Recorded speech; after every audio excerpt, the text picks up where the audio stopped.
it contributes positively to the production of certain products that are needed. And we need to recognize that in limiting some of the production in a way that might impede us would not be in the best interests of the country.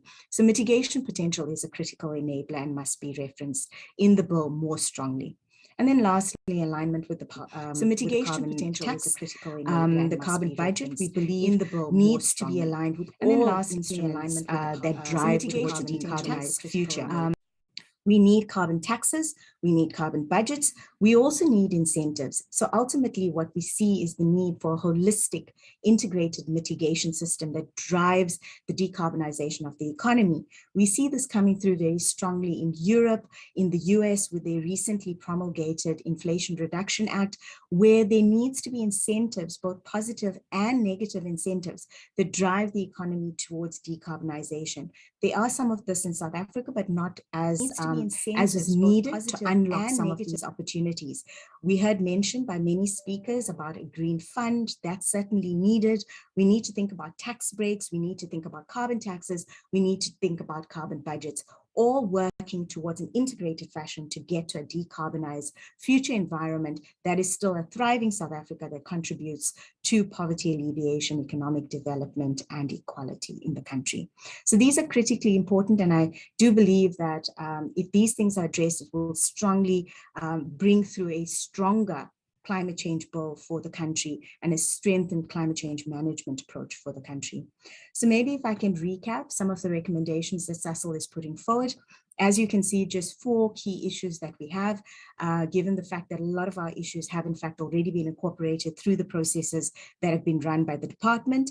The first one being the need for an administrative penalty to be brought through into the bill that clearly indicates it's a carbon tax penalty without criminalization for the carbon budget, supported by positive incentives that drive us into an integrated way towards a decarbonized future that supports crowding in private capital and movement towards a low carbon future. We need an enabling provision that ensures the development of a holistic integrated mitigation system. We are supportive of carbon pricing to enable mitigation and a just transition. We believe that an enabling provision must be also added in that differentiates between sector emission targets and carbon budgets, but really does align the two so there's no double and triple penalties coming through for companies. We need to be very clear that corporates need carbon budgets. Once those are set, that become the mechanism against which we drive. And if any other regulations come through, it needs to be driven with the intent of meeting the carbon budgets that are put forward and have been set for these corporates.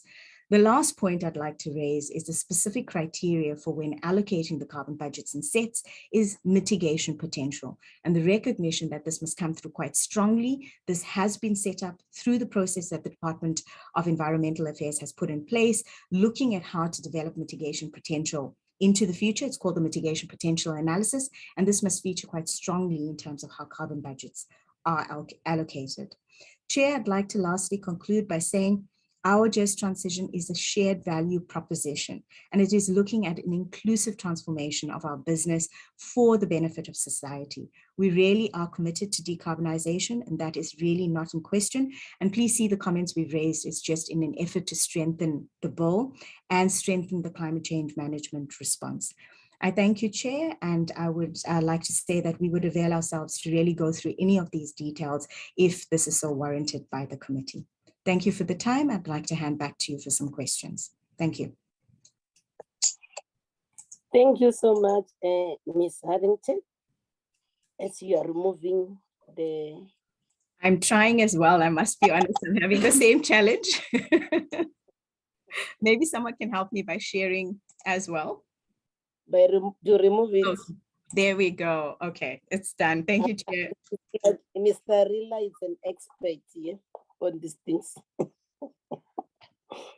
Okay, colleagues, those are the 2 presentations from ESCOM and Sasso.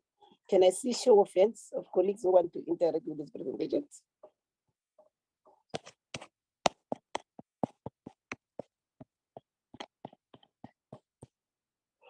I see the hand of honorable person is up. You can start, colleague.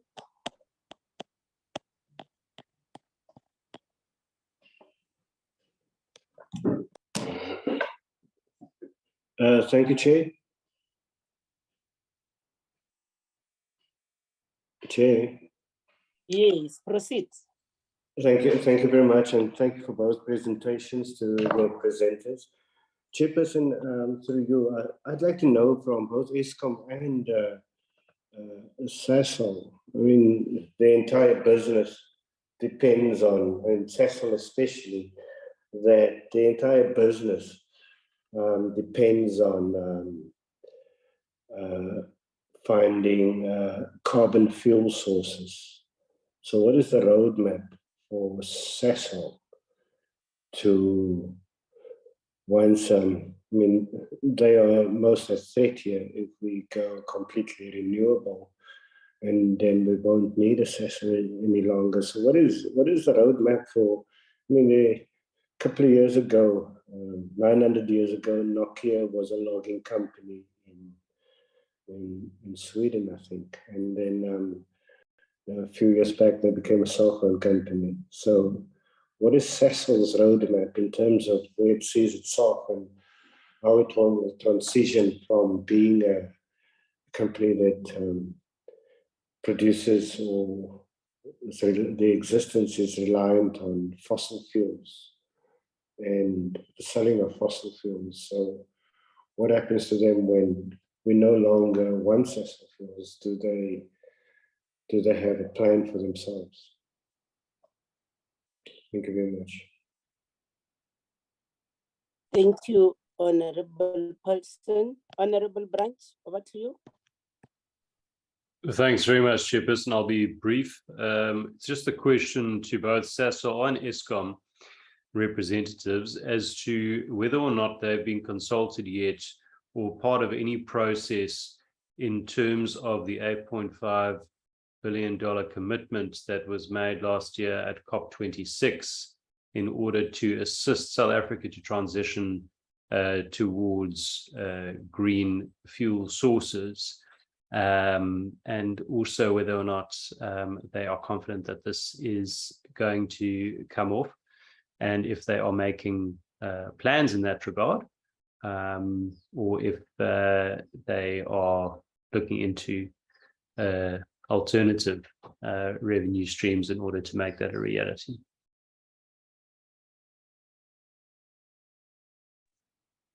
Are you done? Yes, Honorable Branch? all done. That's it. Oh, that was so short and sweet. Honorable Mdisa?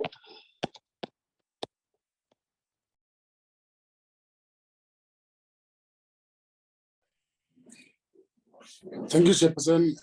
I'm going to be sweet and short. Because you have asked the question earlier on Eskom and Sasol on emissions.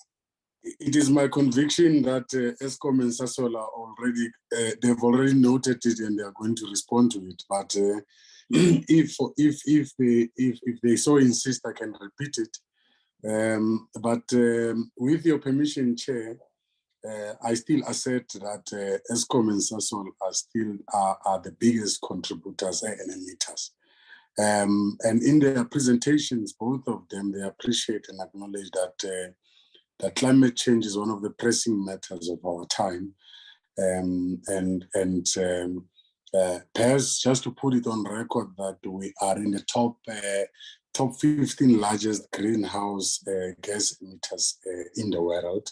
And I'm still to be convinced on who are the other emitters other than the two presentations that we have received. But particularly to Ms. Downs from Eskom, she argues that Eskom is a champion of just transition for South Africa. Now, one wonders, Chair, with the perpetual ongoing load shedding, is this part of the climate change mitigating strategy on the part of Eskom? I'm just worried that it could be that the country has not been taken up to speed, that part of their mitigating strategies on climate change is to is load shedding. I'm sure she would like to because we are live on some of the parliamentary channels, and there are people who take keen interest, not only on climate change, but also some would have wanted to participate in these discussions, but they are affected by load shedding. Those who are on board would want us, or as their public representatives, to speak about this climate change and this load shedding that is going to hit you, Chair, in the next 30 minutes. But ESCOM supports also the proposed integration of the two instruments such that the emitters should pay a higher price, a higher tax on emissions, according to the presentation, that exceeds the budget. Chair, we sit in Parliament. We deliberate and approve the increase on the fiscus of ESCOM. We know for a fact that some of the municipalities owe ESCOM, government departments, individual households, and etc. Almost everyone else in the country owes ESCOM. They themselves, being a polluter as they are, how will they pay these taxes that they're talking about? Or will they then come back to Parliament for us to increase their fiscus for them to pay these taxes that they are recommending? To me, there's a bit of a contradiction there. So I'm sure Ms. Downs would want to take us through on what exactly do they mean when they support the proposed integration of those that the emitters should pay a higher tax on emissions. On SASOL, I think Ms. Harrington says that they are a strong contributor to the South African economy.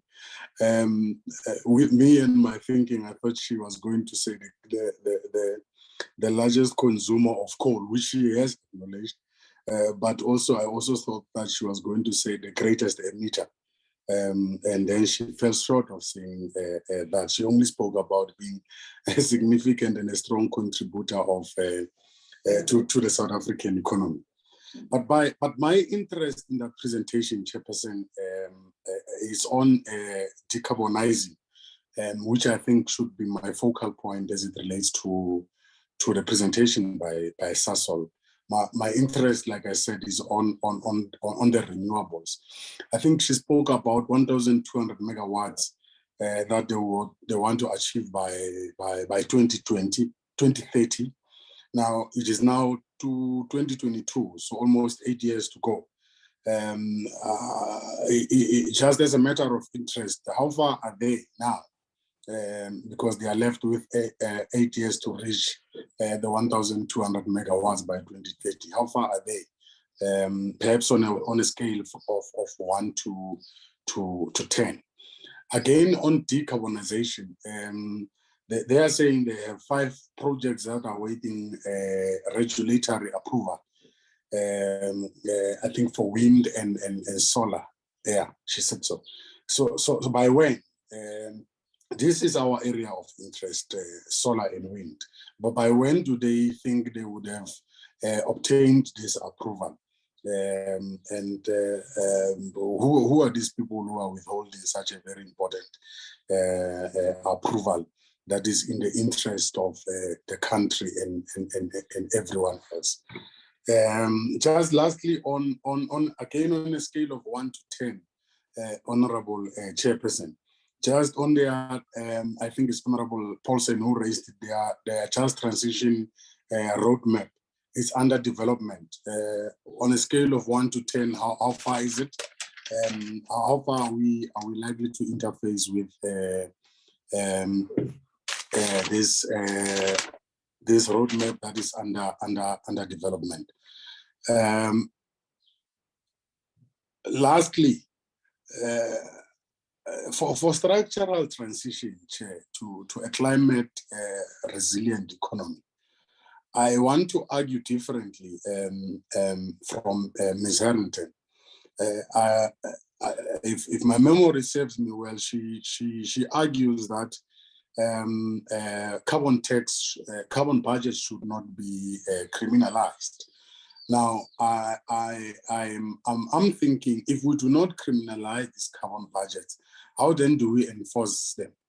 how will we ensure that there is compliance?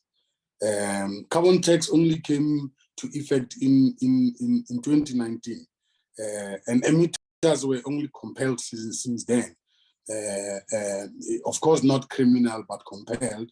But other than that, there's always been a leisure affair. How do we enforce and ensure that people comply with this regulatory framework and legislative pieces if we do not criminalize, or we'll just warn people perpetually without action being taken? That would be my concerns and questions. Thank you very much, Honorable Chairperson. Thank you so much, Honorable Mdise.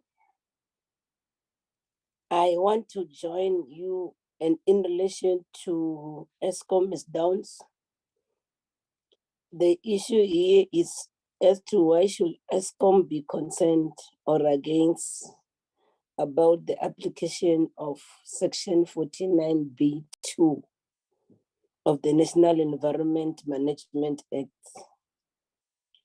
because the other stakeholders have requested for us to penalize the exceedances of carbon budget under the proposed climate change law. And then I want to understand why is ESCOM concerned or against that. And then the issue again, Ms. Down, is why should it already appear at this stage that as though ESCOM expects to exceed its will be carbon budgets? It's in line with what you presented. And then you've also indicated that the current version of the bill has changed substantially compared to the previous version that was discussed at NEDLEC. And then the issue that one want to get clarity on when you talk about that change. Did the bill change for better or worse? And what are those substantive changes for worse that ESCOM would like the committee to be aware of? Then coming on the presentation of Ms. Harrington Sasson, one has picked up that Sasol actually are going for the relaxation of certain penalties, whereas many other stakeholders that we have heard so far are arguing that the bill lacks teeth in its present draft form. Then one is concerned that we run the risk of not meeting the carbon budget targets for emitters like for emitters. Honorable Mustise said who are the emitters. We both know if we don't start on a strong footing, then the ongoing challenges of meeting the minimum emission standards in terms of air quality should also serve as a warning for all of us. Then the issue that I have, Ms. Harrington, with yourself, I just want to understand from you, how will carbon budget targets for companies be enforced if exceedance of a carbon budget cannot be legitimately regulated as an offense, subject to criminal enforcement? And then why will companies meet their carbon budget targets or requirements if companies are aware that not meeting the targets is actually not a criminal offense? And then maybe there's something that I read on a presentation. Maybe you can explain it to me to say, why did you state that the exceedance of a carbon budget should not be viewed as a pollution for the purposes of applying Section 28 of the NEMA, when in fact, certain pollutants also act as greenhouse gases and vice versa? Maybe explain that statement on your presentation, then maybe one can then understand what do you actually mean by that. So basically, those are the issues that I want to raise. And then I should give you time to respond. It will be Sasol followed, ESCOM first, followed by Sasol, in that order.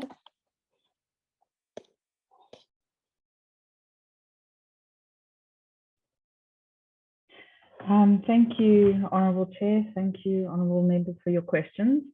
I'm going to take them in order, although I did pick up that there were some common concerns. From Honourable Member Bryant, the issue of the $8.5 billion US, Eskom has been consulted by the task team that is headed by the presidency on this issue. And we do expect that some of that money would become available to us. We understand it is proportionally more in terms of concessional loans rather than grant funding. In the meantime, as those processes unfold, we had already initiated discussions with some development financing institutions such as the World Bank and the African Development Bank. And we are proceeding with certain repowering and repurposing projects at some of the power stations that are scheduled to be shut down sooner rather than later, with perhaps those DFI funding assistance. So it's not necessarily all waiting for the $8.5 billion to be resolved. From the Honourable Member Modise, I can categorically state that load shedding is not part of our climate change mitigation strategy. I must apologise for everyone that is experiencing these difficulties. My colleagues too take it very sincerely to heart and are affected equally and are doing their best to bring the system back online, I think. In terms of why we would argue for paying the tax when everybody owes us, and how will we pay the tax considering that we have already been in a position to receive special appropriations from the national government. It is true that so we get two sources of income. In an ideal situation, all of our costs would be covered by the revenue from electricity tariffs. And because our costs have exceeded what we have managed to obtain in approvals from NERSA, we have had to request special appropriations from the government in the past few years. And we do keep trying to claw our way back onto a trajectory that doesn't rely on that funding. The pricing policy of NERSA, I know they're busy revising it, but in a regulated market, there is allowance for pass-through of taxes. So ultimately, it does mean that the electricity consumer would be paying if we exceeded our carbon budget and had to pay extra. That is certainly not our intention. As much as people object to that idea, it does reinforce many of the other aspirations that the economy is striving for, such as energy efficiency. I mean, certainly it is when our household bills go up that we look at ways to avoid that expense. Similarly, for industries and commercial enterprises around the country, I think in the increases over the last few years have driven substantial energy efficiency improvements, which has also consequently led to a declining in sales. So that should be seen as a good thing. I think the question is, do we, and Honourable Chair Mutambi and Honourable Modise both sort of raised this issue on our carbon budgets, and the question of whether we expect to exceed our budgets already. So I think it is very clear that the current climate change bill has left the allocation of carbon budgets for regulations that are still to be published. We have not, there has been no draft yet of these regulations to comment on. So I think the whole point is that we don't specifically know what carbon budget we will be allocated or how it will be allocated. So if we don't know that, then we can't say whether we're going to exceed it or not.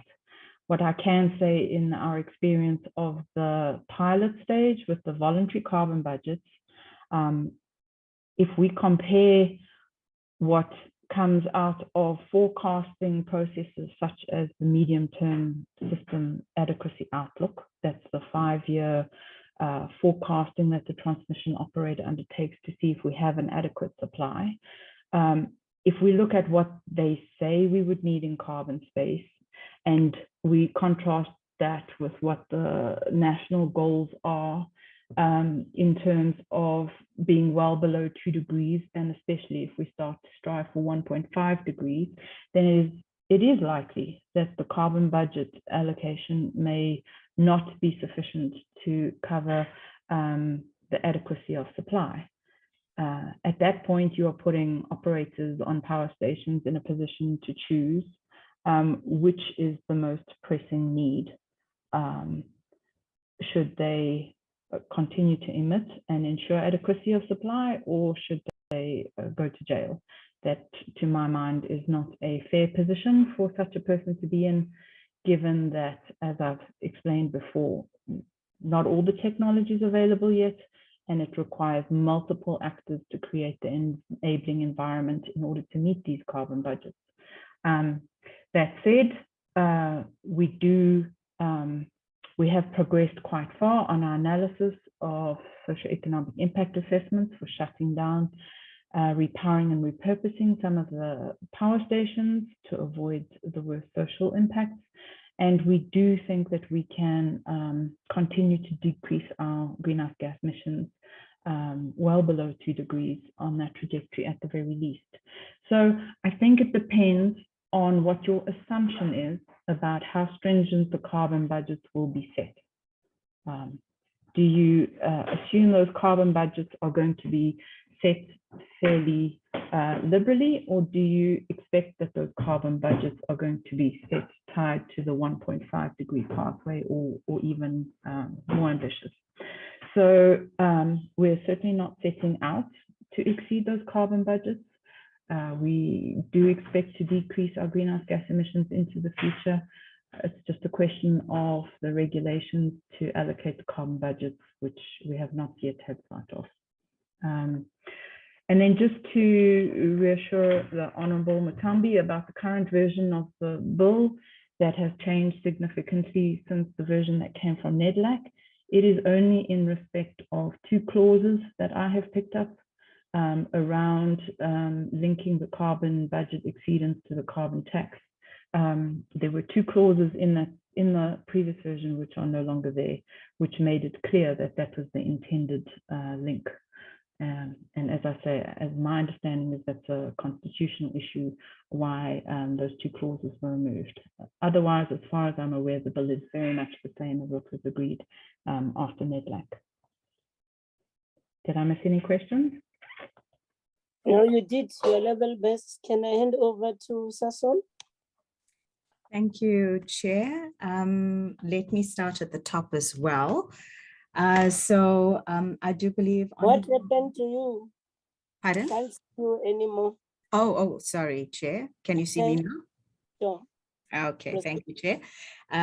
So Honourable Member Nazir had requested I respond to a question related to, final carbon sources and, how are we transitioning out of the business that we currently have into a future business where we don't use coal. That's how I understood the question, but let me respond to that. And if I haven't, then maybe Honourable Member can come back and just maybe help me with that. But in terms of the response, does Sasol have a roadmap? We certainly do. We are tracking liquid fuels consumption and electric vehicles, and the fact that this is certainly a movement that is taking place globally, and it will certainly happen in South Africa.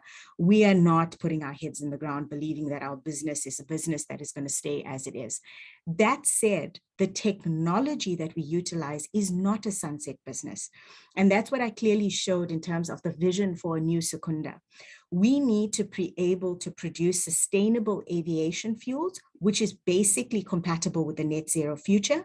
And we can do that with our Fisher-Tropsch technology. We have the assets, the pots and pans effectively to do this. This is a global demand. And in fact, the global community is looking for the Fisher-Tropsch technology and is knocking at our door to be able to do this. The emissions that we have are related to the usage of coal. It is not the Fisher-Tropsch technology that produces those emissions. And if we swap out coal for a more sustainable feedstock, it could be sustainable carbon, it could come from the atmosphere, it could be from biomass. If we push through these sustainable feedstocks into a Fisher-Tropsch process, you can create products that are suitable for a low carbon future that can help decarbonize the aviation sector. We are looking to produce sustainable jet fuel, a drop-in fuel for that sector, and we want to produce sustainable chemicals with zero scope 1 and 2 emissions. So Honorable Nazia, you're quite correct. This is not a business that we see today into the future. We see a new business where we produce new products using what we know best, a technology that we really have 70 years behind us to be able to do this in a sustainable way for the future. This is a huge opportunity. You know, we talk about the risks of climate change. In addition to the risks, there's also opportunities, and Sasol is very much in the space of let's harness those opportunities to produce products that are needed, that can create jobs in the country and can then help us grow a business that is suitable for net zero. And we see this opportunity spurring in different ways in different regions. And we see this as South Africa playing a role in being able to produce this. So certainly we've got a roadmap, and that's the roadmap to move us from coal to gas. We want to then move to green hydrogen. By doing green hydrogen and inputting this into our business, we can produce sustainable fuels. If I move to the next question, I think it was Honorable Bryant had requested a response relating to the 8.5 billion and if we have been consulted. So Sasol is not specifically identified as a recipient of the 8.5 billion. However, green hydrogen production, given the competitive advantage that the country has been identified as an opportunity for some allocation of money. It is not to Sasol, but really to the opportunity. And Sasol has the technology and the projects that we're partnering with others in the country. We've partnered with the presidency, the infrastructure fund. We've partnered with the Gauteng government. So an ecosystem of partners that we are looking to then potentially tap into some of the funding to unlock green hydrogen. Today, green hydrogen is very expensive. We want it to be below $2 per kg. And we need to do that by putting projects in the ground that unlock this and having funding directed to this. So I mentioned the Bokubai project. This is something definitely that can attract that kind of funding. However, it hasn't come through yet in any formal discussions. We have been engaged as part of a consultation process that the task team and the presidency has been running, and that was with Mr. Manele, and he convened a meeting with various constituents across the value chain, so the NGOs, the youth, business, and we participated in that discussion, indicating the importance of having some funding directed to green hydrogen. Of course, the important sector is electricity, and to have funding directed there, first and foremost, to decarbonize that. That's the second question. I believe Honorable Modise then asked a question related to the greenhouse gas emissions. I did in fact mention during my presentation that we are a significant emitter of greenhouse gases. It was related specifically to the Secunda slide. And to give you an idea, we emit approximately 60 million tons of CO2 today. We want to get down to net zero by 2050. And in an ideal world, we could get down to zero scope 1 and 2 emissions. It's very doable so long as the technology becomes cost effective in the time frame and we are able to feed this into the process. That is very much something that we are moving towards. Our whole roadmap and decarbonization using our existing assets, moving to gas, applying energy efficiency, bringing in renewable energy, and then moving us into an environment where we can integrate green hydrogen decarbonize and produce these new products that is needed for the aviation sector. We are also looking to utilize industrial streams of carbon coming from other sectors, iron and steel, cement, all of that carbon that's going out, we could effectively consume that carbon in our process. It's termed unavoidable carbon. We could combine it with green hydrogen, and we could then produce these products, these new products that are needed. So definitely big opportunity here, even to help other sectors to decarbonize. So we see this shift from being a high emitter today, slowly over time. By 2030, we want to get down to 44 million tons, and then by 2050 to get down to zero, if at all possible, in that time frame. So ambitious plans, but we believe we can do it through the technology we have. So that is definitely something to look at. There was a question related to the 1.2 gigawatts and what is those regulatory hurdles that we are still waiting for related to the greater than 5 projects. About 70% of that, Honorable Modise, is related to NERSA licensing. We are waiting the process to get projects over 100 megawatts, which was recently put through the regulations, to actually be promulgated. As soon as that happens, we foresee this moving a lot quicker, but that is really the big focus. It's the NERSA licensing to get the projects off the ground. So we hope that to happen in the next few months. It isn't too long. We've already got about 30% of the projects approved. We're waiting for the 70. And related to when we see this coming through, by as early as 2025, and we're looking at greater than 600 megawatts already by 2025, and then the balance coming through 2 or 3 years later, and then by 2030. So we don't foresee only 1.2 gigawatts only in 2030, certainly not the case. We have a staggered and a phased introduction of this. And that's largely because we need to get the plant ready to bring in renewable energy. We need to put substations, etc. So that gives us time to be able to do that. So it's fairly soon that we want to do that in. In terms of the Just Transition Roadmap, there was a question related to that. And that roadmap is under development. It is actually part of our executive remuneration related to this financial year. We expect to have the roadmap done, hopefully on the short to medium term, by the end of the financial year. And we will certainly come through and provide more information to the committee if this is needed in terms of the different interventions, how we're consulting with the affected communities, employees, because this is not something we're going to do on our own. We are going to be doing an inclusive, very engaging consultation process in terms of building this up. So it is a roadmap that really caters for the needs of all those that are impacted. That's how we are foreseeing this. So it's going to happen over the year, but very happy to come through and provide more information if the committee so requests. In terms of the carbon budgets and how we see regulation, we are certainly not looking for a relaxed regulatory environment. In fact, the climate change bill right now does not have any regulations or any enforcement related to the carbon budget. It leaves that for the regulation, and it should rightly be dealt with in the regulation, given the challenge the state law advisor has put forward. We are saying we want the carbon tax. You will recall that WWF did also highlight the same thing. The penalties related to NEMA are quite low.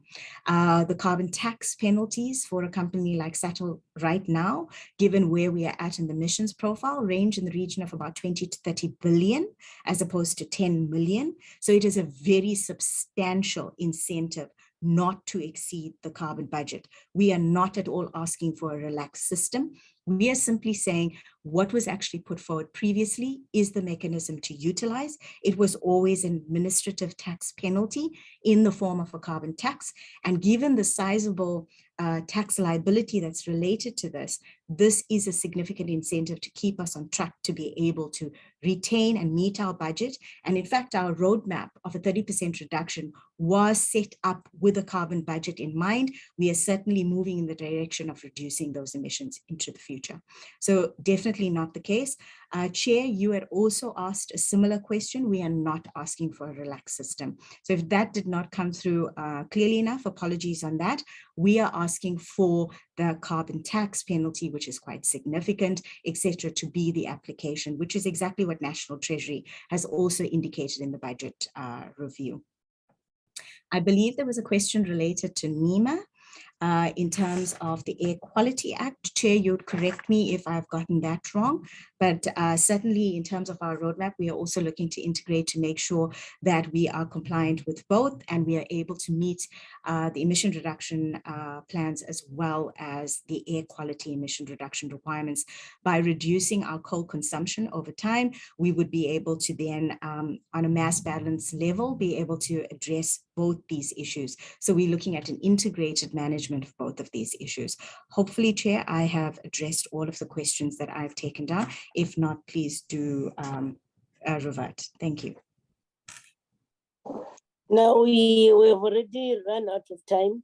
We'll have to stop here, unfortunately. Honorable Brian will still continue to engage with some of you.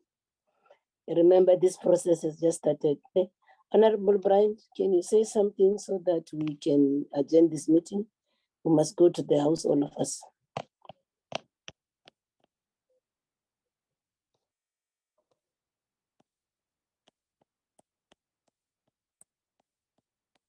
Honorable Brian,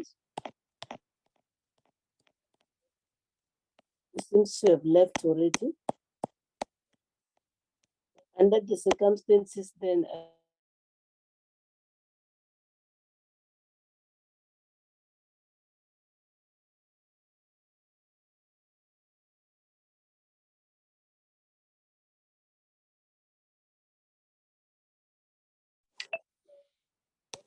can you all hear me? I've got load shedding.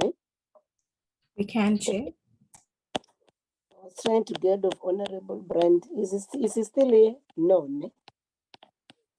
Now, I think under the circumstances, let me thank all of you for these enriching inputs. Like I was trying to say when I got cut, this discussion has been very enlightening, also empowering. We are trying, as I said earlier, is over 13,200 submissions. So we'll continue to engage you, but we have all heard your call to say this must be done as expeditiously as possible so that at the end we have this a bill enacted into law.